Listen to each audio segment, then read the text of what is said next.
நம்ம நேரம் மக்கள்கிட்ட போகிறோம். அமெரிக்காக்காரர் ட்ரம்ப்காரர்லாம் அவருக்கு சடக்குன்னு தூங்கி எழுந்திரிச்சோன்னே இந்தியா மேலே 25% வரி அப்படின்னார். திடீர்னு பார்த்தா 50% வந்துருச்சு. இப்போ திருப்பூர் இந்த மாதிரியான இடங்கள்லாம் அப்படியே தொழிலெல்லாம் ஸ்தம்பிச்சு போச்சு.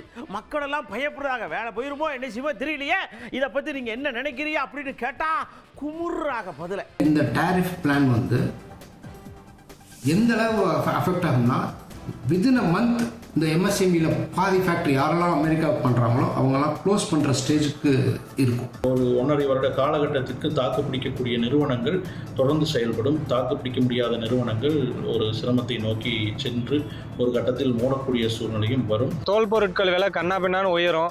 அப்போது இந்திய பொருட்களுக்கான சந்தை மதிப்பு மிகப்பெரிய அளவில் பாதிப்பு ஏற்படும். இதனால் மார்க்கெட்டிங் பண்ண முடியாமல் நிறைய தோல் தொழிற்சாலைகள் இப்போ மூடப்படக்கூடிய அபாயத்தை நோக்கி நகர்ந்துட்டு இருக்காங்க. இந்த இந்தியாவில் உள்ள பெரும்பான்மையான வியாபாரிகள் மிகப்பெரிய அளவில் பாதிக்கப்படுவார்கள். நிறுவனங்கள் முடங்கும், தொழிலாளர்களுக்கு வேலை வாய்ப்புகள் கிடைக்காது. ஒர்க்கர்ஸ் கூட ஏன்னா இந்த பிசினஸ் என்ன பண்ணுவாங்க, கம்பெனி எல்லாம் இழுத்து மூடுற மாதிரி தான் ஆகும். அந்த வரி வச்சதுக்கு அப்புறம் வேலையை கம்மியாகி 20 நாளைக்கு வேலை ஆச்சு. ரொம்பவும் பாதிக்கப்படுது, மிகப்பெரிய பாதிப்பு. இதே மாதிரி போச்சுன்னா ரொம்ப பிரச்சனை இருக்கு. குடும்ப செலவுல என்ன பண்றது, நகை வச்சு வட்டிக்கு வாங்க வேண்டியது அப்படிதான் பண்ணிட்டு இருக்கோம். தொழிலையே நம்பி வேலை செய்யும் கூலியாட்கள் முதல் கொண்டு அவர்களுடைய வாழ்வாதாரம் கேள்விக்குறியாகும் நிலை உருவாகியுள்ளது. ஐடி துறைகள், பிபிஓ எனப்படும் கால் சென்டர், இந்த மாதிரி துறைகள்லாம் இருக்கிறவங்க பின்னாடியாக வேலை இழப்பார்கள். அல்லது லே ஆஃப் நடக்குது, கொஞ்ச நாளைக்கு லே ஆஃப் நடக்குது அப்படிலாம் இருந்தால் லேபர்ஸுடைய லைஃப் ரொம்ப மிசரபிள் ஆகிடும். அதில் விசைச்சரியால் நாங்களும் பாதிச்சிருக்கிறோம். காரணம் பார்த்தீங்கன்னா கரூரில் ஹோம் டெக்ஸ்டைல்ஸ் பண்ணுறாங்க.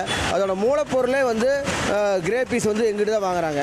அது ரயானோ காட்டனோ வாங்கி அதை மதிப்பு கூட்டும்போது எங்களுக்கு வேலை வாய்ப்பு இருந்துச்சு. 2 லட்ச ரூபாய்க்கு பீஸ் வாங்கிட்டு இன்னைக்கு 1 லட்ச ரூபாய்க்கு வாங்கிட்டாங்க. இதை நம்பியா நம்ம இருந்தோம் அமெரிக்கா வரும்னு நினைச்ச இந்தியா வளர்ந்துட்டு இருந்தது. அப்படிலாம் கிடையாதுங்க. இந்தியாவுக்குன்னு தனி மார்க்கெட் இருக்கு. சொல்லப்போனால் அமெரிக்காவுக்கு தான் இது பாதிப்பு அதிகம். குறிப்பாக 100 ரூபாய்க்கு வாங்க வேண்டிய டிஷர்ட், அதாவது ஒரு ஆடை என்பது இன்று 150 ரூபாய் ஆக போகிறது. எனவே இதனோட பாதிப்பு அமெரிக்க மக்களுக்கு அதிகமாக இருக்கும். புதிய நாட்டோட தொழில் தொடங்குவதற்கு மத்திய அரசு வழி செஞ்சு தரணும். அதுக்கு நிறைய மானியங்கள் வழங்கணும். புதிய சலுகைகள் வழங்குறதுக்கு அரசு முன் வரணும். 50% வரி தான் எடுக்கணும் தயவு செஞ்சு.